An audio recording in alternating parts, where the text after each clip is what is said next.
Bismillahirrahmanirrahim. Assalamualaikum warahmatullahi wabarakatuh. Teman-teman rahmati Allah Subhanahu wa taala.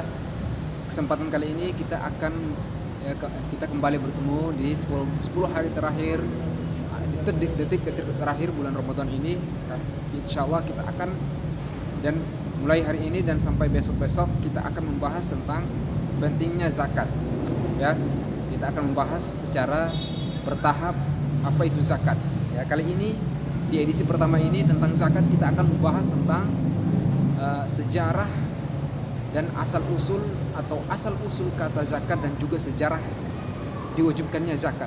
Teman-teman rahmati Allah Subhanahu wa taala. Apa itu zakat?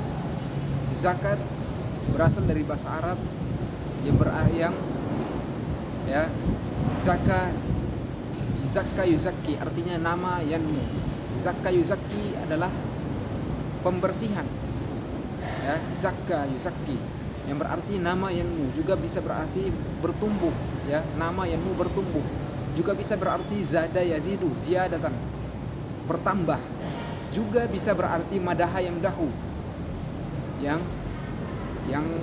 dipuji, atau madaha yamdahu itu bisa jadi yang baik, ya teman-teman rahmati Allah Subhanahu wa taala. Juga bisa berarti berkah, ya, zakatun berkatun atau barakatun, ya, atau ziyadatun atau numuwun, ya, yang sudah disebutkan tadi semuanya. Teman-teman rahmati Allah Subhanahu wa taala. Ya, inilah asal kata dari kata zakat. Zakat itu berarti bertumbuh, juga bertambah, juga bisa berarti berkah.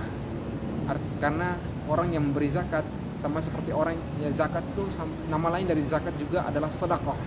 Artinya as-sidq, orang yang benar-benar, ya, mengeluarkan zakatnya dengan jujur, dengan yakin akan pahala Allah Subhanahu wa taala, dengan, ya, mereka akan diberikan tambahan berkah, ya, rezeki mereka semakin bertumbuh, semakin berkah. Itulah asal kata daripada zakat. Juga berarti sedekah. Teman-teman rahmati Allah Subhanahu wa taala. Kita berlanjut ke sejarah diwajibkannya zakat. Teman-teman rahmati Allah Subhanahu wa taala. Sejarah zakat ini sangat panjang. Ternyata zakat ini sudah diwajibkan terhadap umat-umat sebelum umat Rasulullah SAW, sebelum kita, ya, sebelum umat penutup para nabi Muhammad sallallahu alaihi wasallam. Ya, ternyata zakat sudah diwajibkan di nabi-nabi terdahulu, sejak Nabi Ibrahim, kemudian sampai kepada Nabi Musa, ya, disebutkan di dalam di kitab Taurat, kemudian sampai kepada Nabi Isa disebutkan dalam kitab Injil. Semua nabi-nabi umat terdahulu sudah diwajibkan atas mereka zakat. Ya, itulah sejarah zakat. Kemudian ketika Rasulullah SAW diutus menjadi nabi, diwajibkan kembali oleh Allah Subhanahu wa taala secara bertahap. Para ulama menyebutkan bahwa zakat ketika Nabi Muhammad SAW menjadi rasul, zakat diwajibkan secara bertahap. Ada 3 tahap para ulama menyebutkan. Yang pertama adalah, ya, tahap pertama di mana Allah Subhanahu wa taala mewajibkan zakat secara umum. Allah Subhanahu wa taala hanya mewajibkan zakat sebelum hijrah. Ini tahap pertama, itu waktunya sebelum hijrah. Sebelum hijrah Nabi SAW dari Makkah ke Madinah. Di tahap ini Allah Subhanahu wa taala hanya mewajibkan, tapi Allah Subhanahu wa taala tidak menjelaskan zakat seperti apa yang harus dibayar, dan orang-orang apa saja yang harus bayar, atau orang yang berhak membayar zakat itu siapa saja.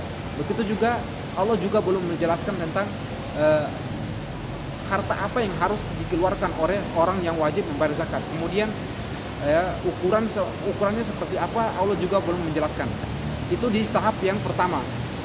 Kemudian di tahap yang kedua, ketika setelah hijrah di tahun 2 Hijriah, ya, setelah hijrah Nabi SAW dari Makkah ke Madinah, di tahun yang kedua Allah Subhanahu wa taala kembali mewajibkan zakat.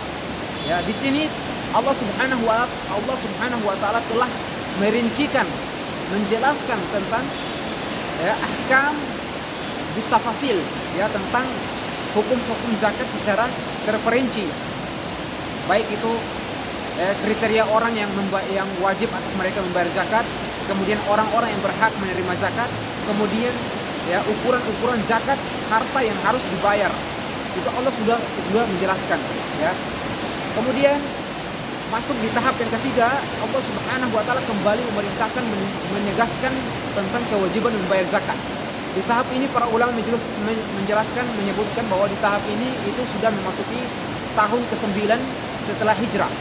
Kalau tahun yang kedua tadi sudah di tahap yang kedua, sekarang tahap yang terakhir itu di tahun ke-9 Hijriah.